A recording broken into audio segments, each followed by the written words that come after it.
Bismillahirrahmanirrahim. Assalamualaikum warahmatullahi wabarakatuh.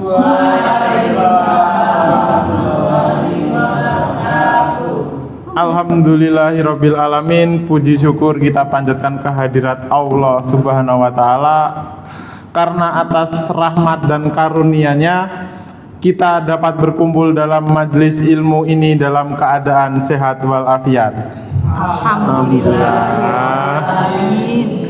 Salawat serta salam semoga senantiasa tercurah kepada junjungan kita Nabi Muhammad Sallallahu Alaihi Wasallam, kepada keluarga, sahabat, dan kita semua sebagai umatnya hingga akhir zaman.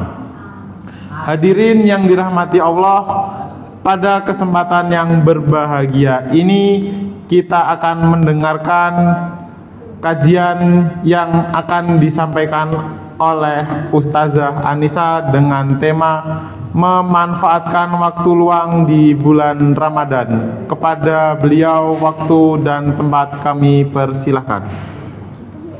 Doa itu dulu. Oh iya, ya udah nggak apa. Langsung aja. Baik, sebelumnya Assalamualaikum warahmatullahi wabarakatuh.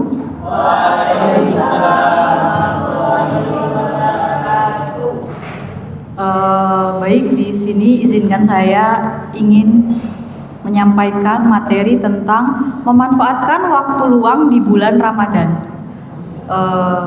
Jadi bulan Ramadan adalah kesempatan emas untuk meningkatkan amal dan iman. Waktu luang kita selama bulan Ramadan harus dimanfaatkan sebaik mungkin untuk beribadah dan beramal. Allah Subhanahu wa taala berfirman, "Dan carilah pahala akhirat dengan apa yang telah dianugerahkan Allah kepadamu, tetapi janganlah kamu melupakan nasibmu di dunia, dan berbuat baiklah kepada orang lain sebagaimana Allah berbuat baik kepadamu, dan janganlah kamu berbuat kerusakan di bumi, sungguh Allah tidak menyukai orang-orang yang berbuat kerusakan." Quran Surat Al-Qasas ayat 77. Nah, jadi Allah sudah berfirman bahwasanya kita harus memanfaatkan waktu luang sebaik mungkin, tapi tidak meninggalkan dunia atau nasib di dunia. Maksudnya kita harus rajin atau memanfaatkan waktu luang dengan beribadah dan juga mencari rezeki. Nah, caranya yang pertama ada tadabbur Al-Quran. Ada hadis riwayat Muslim itu, bacalah Al-Quran karena sesungguhnya ia akan datang pada hari kiamat sebagai pemberi syafaat bagi pembacanya. Nah, memanfaatkan waktu luang ini bisa juga dilakukan dengan cara 1 juz 1 hari atau one day one juz. Nah, selanjutnya membaca Al-Quran dengan tartil, merenungkan maknanya dan mengamalkannya. Selanjutnya yang kedua ada sholat malam atau tahajud. Nah, dan ada ayat Al-Quran yang berbunyi, dan pada sebagian malam lakukanlah sholat tahajud sebagai tambahan bagi kamu. Quran Surat Al-Isra ayat 79.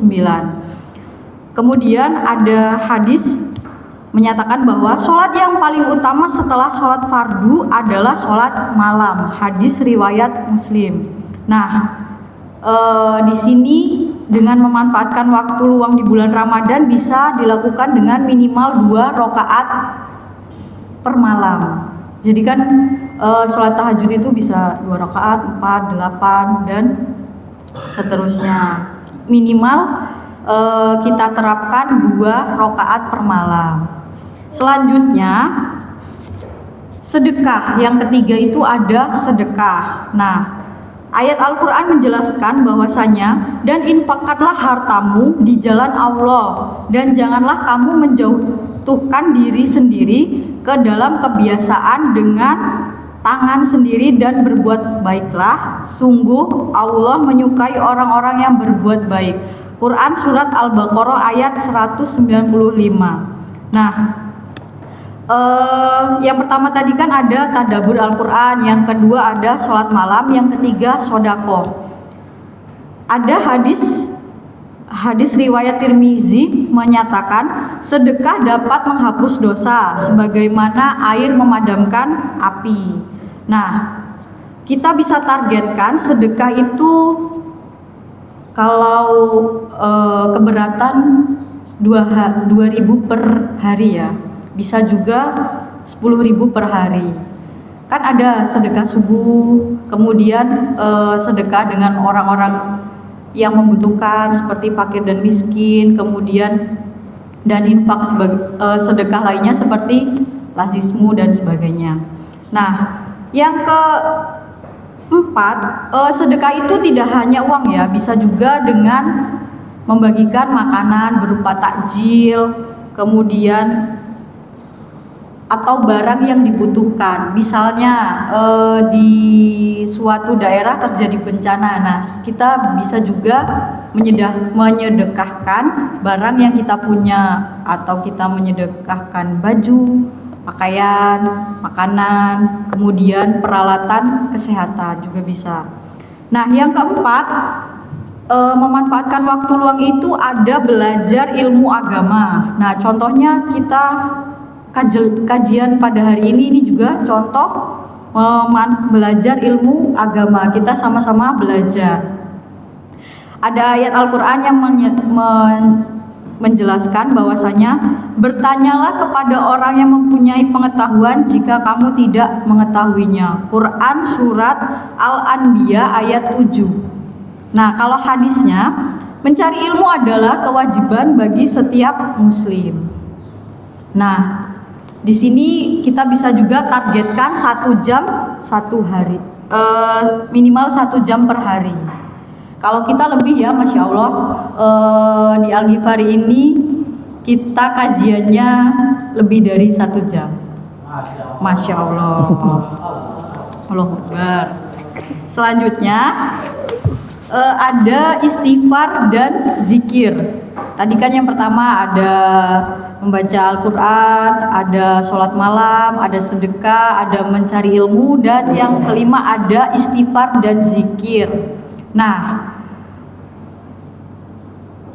Al-Quran surat Al-Mu'min ayat 55 menerangkan bahwa dan bertasbihlah kepada Tuhanmu pada sore dan pagi hari. Kemudian ada hadis yang meriwayatkan istighfar adalah kunci surga. Nah, targetnya 1 hari itu 100 kali istighfar.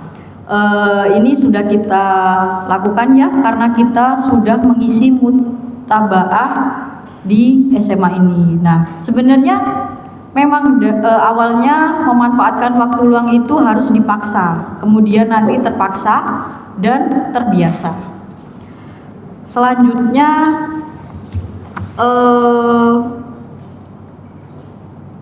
ada yang menekankan lagi bahwasanya Islam sangat menekankan pentingnya waktu. Allah Subhanahu wa taala bersumpah demi waktu dalam Quran surat Al-Asr ayat 103 ayat 1 sampai 3 yang menegaskan bahwa manusia berada dalam kerugian kecuali mereka yang beriman, beramal soleh, dan saling menasehati dalam kebenaran dan kesabaran. Secara khusus untuk bulan Ramadan, Rasulullah SAW memberikan arahan, ada 2 kenikmatan yang banyak orang tertipu oleh keduanya, yaitu kesehatan dan waktu luang. Hadis riwayat Bukhari. Nah, hadis ini sebagai pengingat bahwa waktu luang adalah modal yang besar. Jika tidak digunakan untuk ketaatan, ia akan berlalu begitu saja tanpa meninggalkan jejak pahala. Nah, ada strateginya.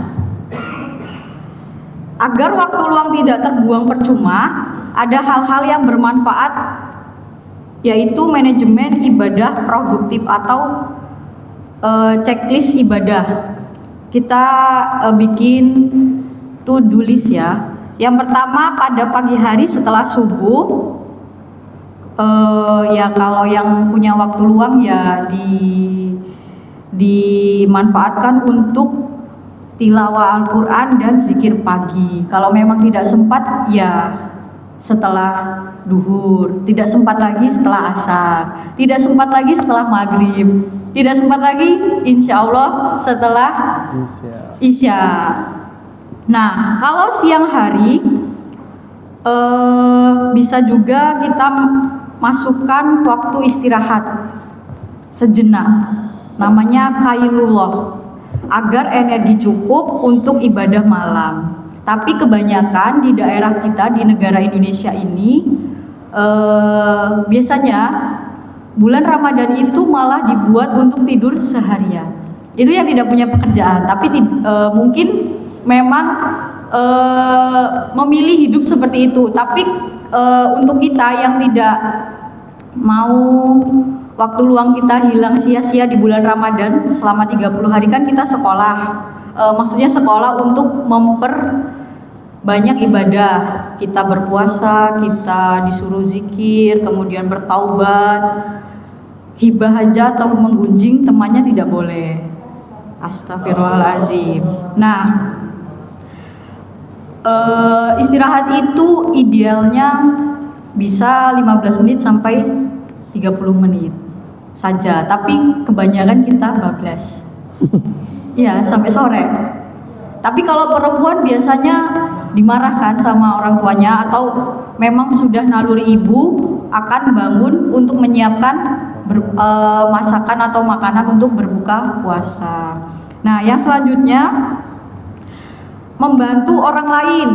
Siang hari itu boleh, bisa juga pakai itu, yaitu kayak sedekah atau berbagi takjil, ataupun bekerja seperti yang sudah kita lakukan. Kita siangnya bekerja.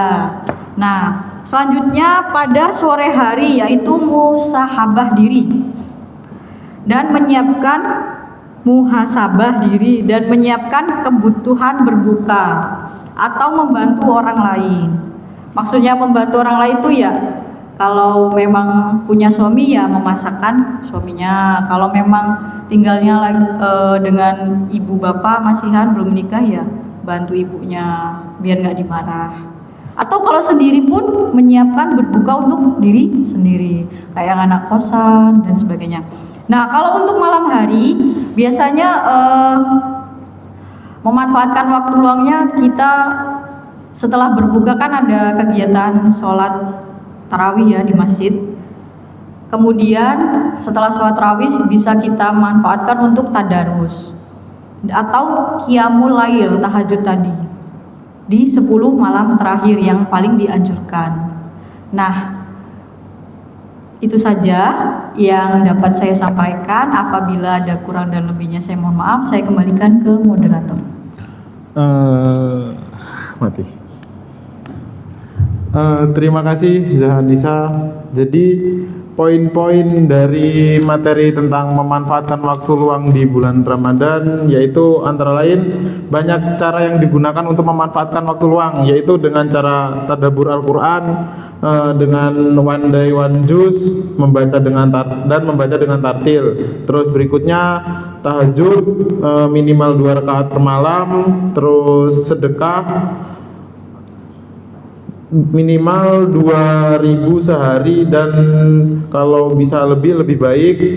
Terus belajar ilmu agama seperti kajian 1 jam per hari. Terus bisa diisi dengan istighfar, zikir, seperti yang sudah kita lakukan 100 kali istighfar. Dan manajemen ibadah, kita jadi menceklis kegiatan apa aja yang telah kita lakukan pada hari itu dan melakukan tilawah. Lalu untuk mengisi waktu luang pada pagi sampai siang itu bisa istirahat 15 menit. Terus kalau menjelang sore itu bisa bagi takjil. Terus waktu sore muhasabah. Dan kalau yang di rumah itu bisa bantu orang tuanya. Waktu malam setelah tarawih kita bisa melakukan tadarus Al-Quran. Nah, untuk materi yang telah disampaikan oleh Ustazah Anissa, mungkin teman-teman ada yang mau ditanyakan, silakan buka. Berapa pertanyaan? Satu termin, Dua penanya. dua penanya. Apa satu aja? Berapa? Satu aja. Satu termin 3 orang. Wow. Banyak banget. Yuk, silakan. Ustadz Bayu. Baik, terima kasih atas waktunya. Izin bertanya Ustazah, itu kan berkaitan dengan apa tadi? Memanfaatkan waktu luang. Waktu luang. Tapi kan kalau untuk orang-orang yang dengan kesibukan yang sangat padat dan baik itu bukan hanya pekerjaan, maksudnya dalam hal segala apapun, kalau untuk mengisi waktu luang itu kayaknya tidak bisa full gitu ya untuk mengisinya. Nah itu tipsnya agar bisa meluangkan waktu tersebut untuk kebaikan-kebaikan di bulan Ramadan itu bagaimana caranya. Kemudian yang kedua itu tadi Zahanisa bilang masalah sodako yang ini tadi ada sodako.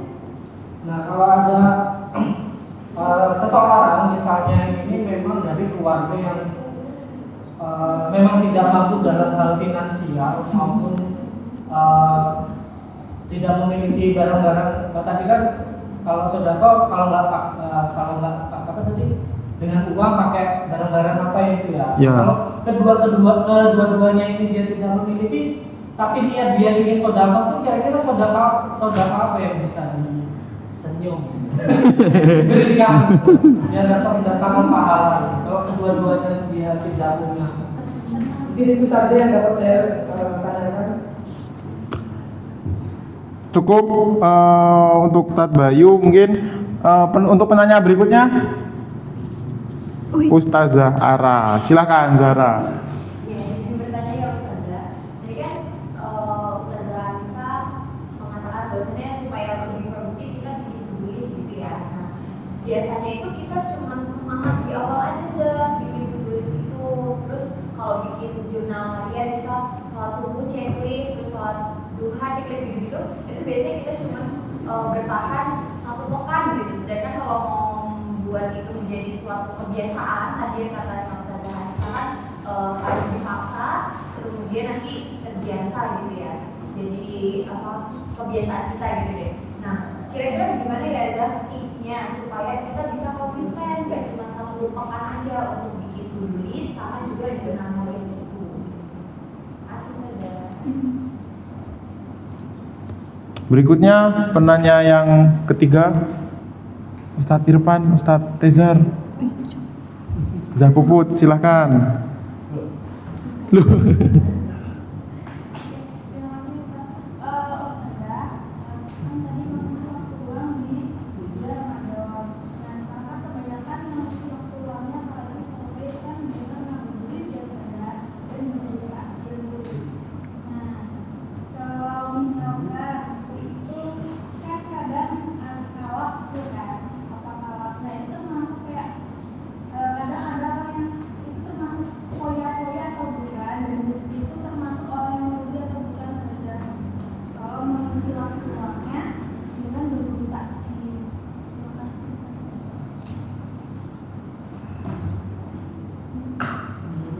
Baik, dirangkum dari pertanyaan Tad Bayu, Zahara, dan Zahpuput. Dari Tad Bayu, orang yang sibuk banget itu mengisi waktu luangnya gimana?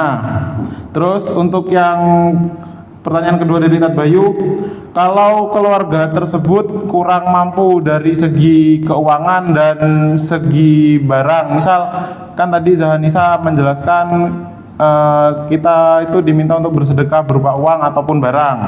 Nah, namun keluarga tersebut kurang mampu di kedua hal tersebut. Nah, kemudian pertanyaan dari Zahara, gimana sih tips agar konsisten pada saat kita membuat to-do list dari awal Ramadan sampai di akhir Ramadan? Nah, kemudian pertanyaan dari Zahpuput, ngabuburit atau wartakjil itu Gimana tadi, Zah?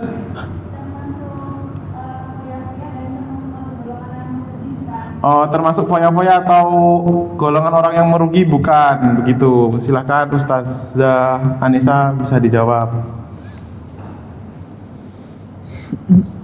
Baik, saya ingin mencoba menjawab ya Ustadz untuk pertanyaan Ustadz Bayu, bahwasanya yang pertama itu jika kita sebagai seorang pekerja yang sibuk, pekerja keras atau yang tidak ada waktu luang, gimana cara menyempatkan waktunya untuk seperti yang sudah dijelaskan tadi, yaitu membaca Al-Quran dan sebagainya. Nah, jika kita posisinya sebagai seseorang pekerja keras yang sangat sibuk, kemudian bisa dilakukan dengan memanfaatkan waktu-waktu kecil di bulan Ramadan. Contohnya sebelum tidur, kan kita dianjurkan untuk membaca surat Yasin, trikul, yaitu bisa juga membaca Al-Quran 1-2 ayat. Zikir atau istighfar. Iya Ustadz, jadi sebelum tidur itu sebenarnya kita dianjurkan untuk membaca surat Yasin, surat trikul. Jadi oke, mungkin nanti ada yang menyampaikan bahwasanya kan sudah capek sekali, Zah. Pasti kita udah ketiduran. Ya kalau ketiduran ya wallahu alam ya. Tapi kalau memang mau memanfaatkan waktu luang yang kecil, yaitu tadi sebelum tidur, kita sambil mau merem itu atau mau memejamkan mata, kita membaca istighfar, kemudian berzikir dan membaca 1 atau 2 ayat saja. Nah, yang selanjutnya bisa juga saat kita makan, kita membaca doa, kemudian zikir atau dengar ceramah singkat. Nah, kan pada umumnya kita kalau sudah lapar, tapi kan kita dianjurkan di bulan Ramadan itu kita harus membaca doa membatalkan puasa. Nah, di situ kita selipkan zikirnya. Kalau memang tidak sempat, ya kita dengarkan ceramah dari alat elektronik begitu. Nah, selanjutnya ada juga saat kita perjalanan mau ke sekolah atau mau kemanapun itu, kita selipkan mendengarkan Al-Quran. Bisa juga kita pakai earphone atau headset dan ceramah orang yang ilmu agamanya banyak. Selanjutnya, kalau saat menunggu antrian, kita juga bisa sambil berzikir. Jadi di waktu-waktu yang sempit itu bisa juga dilakukan untuk menambah ibadah kita terhadap Allah Subhanahu wa taala. Nah, jadi kita sebagai manusia di muka bumi ini kan diciptakan untuk beribadah kan. Nah, jadi itu Ustadz. Selanjutnya yang kedua tadi Ustadz Bayu bertanya mengenai bagaimana Zah kalau orang itu sudah niat bersedekah tetapi dia tidak punya harta benda dan yang sudah disebutkan tadi kayak uang dan pakaian. Nah, bisa juga dilakukan dengan senyum Ustadz. Senyum itu juga termasuk ibadah, tapi jangan senyum di sepanjang hari ya kan. Senyum sendiri. Nanti dikira orang dalam gangguan jiwa. Nah, selanjutnya ada dengan membantu orang lain dengan tenaga atau kemampuan. Bisa tuh. Jadi kita niat nih, aku hari ini mau sedekah, bantuin ngerjain soal untuk ujian temannya. Kemudian memberikan doa dan dukungan kepada orang lain, itu juga salah satu cara untuk mendapatkan merealisasikan niat kita untuk sedekah. Bisa juga. Selanjutnya berbagi ilmu atau pengetahuan kepada orang lain. Dan yang paling penting di sini mengucapkan terima kasih sebagai apresiasi kepada orang lain. Itu juga termasuk Ustadz. Kita misalnya sudah ditolong atau diberi apapun, kita tidak lupa bilang atau mengucap terima kasih. Nah, itu kan nanti orang yang sudah diucapkan kan akan senang, merasa dihargai. Itu saja yang dapat saya jawab. Saya juga lagi belajar. Atau langsung semuanya. Bebas kalau mau langsung. Saya kembalikan ke moderator dulu. Jadi jawaban dari Zahanisa itu untuk orang yang sibuk banget mengisi waktu luang. Itu caranya gimana? Itu bisa dengan memanfaatkan waktu kecil. Misal kita sebelum tidur membaca surat pendek, surat Yasin atau Trikul, atau minimal 1 surat saja. Terus kemudian membaca doa sebelum buka puasa itu termasuk memanfaatkan waktu. Maksudnya membaca doa sebelum buka puasa itu termasuk kegiatan ibadah kita kepada Allah. Terus mendengarkan ceramah, lalu ketika kita antri itu kita bisa dengan melakukan zikir. Terus pertanyaan kedua dari Tad Bayu, gimana jika keluarga tersebut kurang mampu dan gak punya apa-apa? Itu bisa dengan melakukan hal senyum, itu termasuk ibadah yang pertama. Terus membantu orang lain dan mendoakan orang lain, lalu berbagi ilmu atau sharing, kemudian mengapresiasi hal-hal kecil kepada orang lain. Mungkin dari teman-teman semua ada yang mau menambahkan terkait terkait jawaban dari Zahanisa tentang beribadah, meluangkan waktu.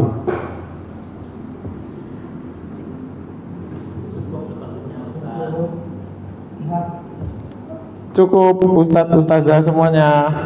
Kemudian ada pertanyaan dari Zahara, gimana tips konsisten saat kita membuat to-do list atau checklist kegiatan? Baik, Ustaz Zahara izin menjawab ya. Untuk pertanyaan bagaimana Zah tips untuk konsisten agar semangat untuk menceklis atau membuat to-do list di bulan Ramadan itu tidak hanya semangat di awal saja, tapi sampai akhir, sampai bulannya setelah berganti. Nah, di sini sedikit tips ya Zah. Yang pertama, kita buat niat yang kuat. Ingat tujuan dan manfaat dari ibadah dan kebiasaan baik tersebut.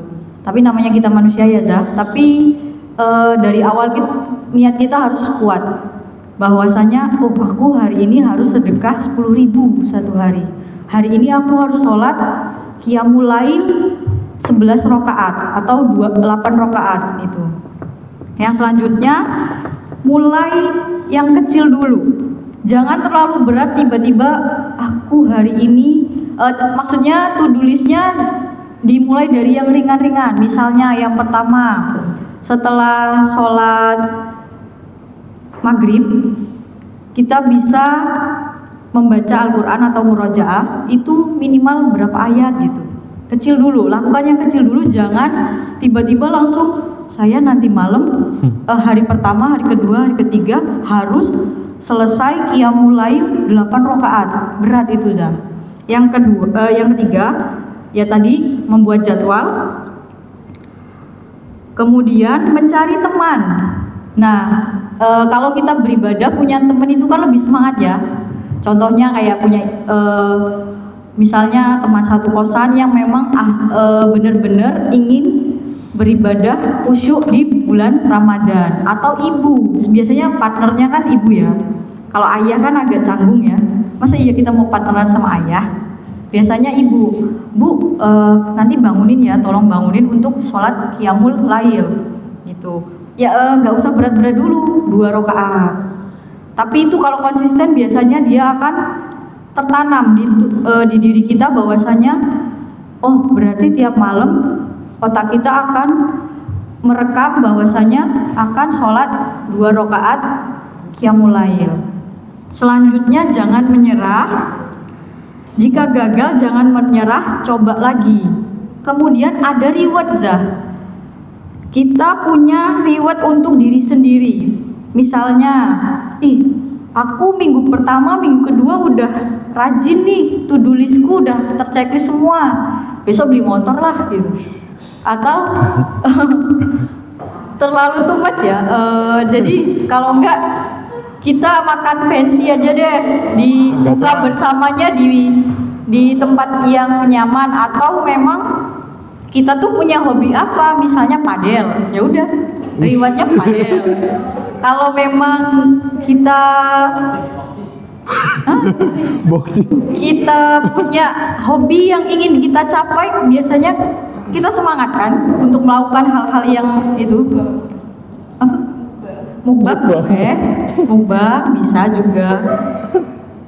Yang penting checklist kita terlaksana, kemudian rewardnya biasanya kalau ada reward nih, misalnya, aku bulan ini harus bisa khatam 30 juz misal. Ini terlalu berat ya, tapi memang ada yang berkali-kali bahkan khatam. Nah, kalau udah 30 juz, besok lebaran, saya mau beli baju lebaran yang bagus deh. Nah, itu juga bisa. Selanjutnya, fokus pada prosesnya, Zah. Jadi jangan terlalu fokus ke hasilnya, tapi proses menjalani hari demi harinya itu yang kita harus apresiasi. Kita udah berusaha nih sedekah setiap hari, tapi kadang kita lupa, namanya kita manusia ya. Itu. Nah, itu aja sih yang dapat saya sampaikan. Apabila ada kurang lebihnya mohon ditambahkan. Saya kembalikan ke moderator. Jadi jawaban dari Zahanisa tentang gimana konsisten untuk mengisi to-do list itu, kita niatkan yang kuat, kemudian ingat tujuan, lalu kita lakukan dengan hal-hal yang kecil atau ringan. Misal setelah maghrib kita melakukan tilawah tersebut nggak usah banyak-banyak dulu, misal sehari berapa ayat, terus kalau bisa lanjut 1 lembar, bisa lanjut lagi setengah juz, terus 1 juz, terus kemudian buat jadwal, lalu cari teman atau partner yang menuju kebaikan atau partner yang menuju hal tersebut yang kita buat to-do list itu. Terus kalau gagal kita coba lagi, dan kalau kita berhasil kita biasanya self reward atau memberi penghargaan kepada diri sendiri. Terus yang terakhir fokus dengan proses itu. Jadi ada yang mau menambahkan dari Ustadznya? Silakan Ustadz Irfan. Gimana sih menambahkan sedikit saja, gimana caranya supaya konsisten atau rasa kalau itu atau kecanduan. Nah, Addiction. Ada dopamin itu muncul ketika kita merasa bahagia, merasa happy. Nah, jadi kalau mau konsisten, ya kita buat happy aja itu keseharian kita buat happy.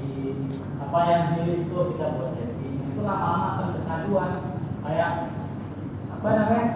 pengonsumsi narkoba itu kecanduan, ya karena menurut mereka enak, senang, mereka bisa berhalusinasi, bisa menghayal. Betul tidak Ustaz? Kalau ada satu aja.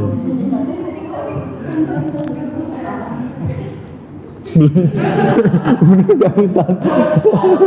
Itu saja. Jadi kalau mau konsisten, ya kita buat happy. Karena dopamin itu muncul ketika kita happy. Nah, itu lama-kelamaan kita bakal kecanduan. Kita bakal konsisten. Terima kasih.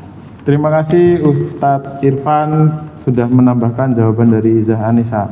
Berikutnya pertanyaan dari Zah Puput tentang ketika kita ngabuburit atau wartajil itu mengisi dengan kita mengisi luang dengan ngabuburit atau wartajil, apakah hal tersebut termasuk foya-foya, Ustazah Anissa? Baik, Ustazah Puput, saya izin menjawab ya, bahwasanya kan banyak ya di lingkungan sekitar, bahkan kita sendiri ngabuburit itu waktu luang itu digunakan untuk ngabuburit, bahasa kerennya. Nah, yang ditanyakan tadi, ngabuburit itu termasuk hal foya-foya atau bukan? Iya, dan termasuk orang yang merugi atau bukan. Nah, di sini